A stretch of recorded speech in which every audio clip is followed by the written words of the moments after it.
s'ha celebrat aquesta setmana passada el centenari de Ribel. I si els pallassos recordaven l'údol de llop de Ribel, que expressava la pena d'un nen petit que bramava en adonar-se que havia fet malbé les sabates noves, en el món de l'altre espectacle tothom es disfressava de tothom. Salva'ns la pàtria, Pepé, i els mots de la tribu. Què diu, què diu? Ull viu, senyora, que sóc de Ciu i no puc dir ni piu. I vol dir que tornarà a Stoichkov? Santa Rita, Rita, Rita, que ve el xàfec de l'anguita. I vostè, senyor Narcís, ha prologat el llibre Com tornar-se de l'oposició en un cap de setmana?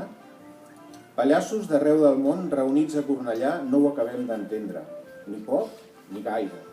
Un d'ells, miop com jo, amb un nas vermell, vermellíssim, assegut al costat de l'escenari em preguntava, ja acabada la funció, vols dir que no van tocats de lluna estranya? Són nits de lluna plena, tots beuen finos i vins generosos a Can Zam, a Santa Coloma, i es regalen els uns als altres flors de primavera.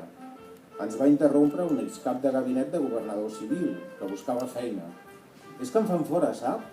I penso que d'equilibrista o de pallasso musical, dels que acaben trencant la guitarra, me'n sortiria. Com que abans era sindicalista, no sé fer de res més. Al fons, el cor infantil cantava un cop més, l'himne dels pallassos.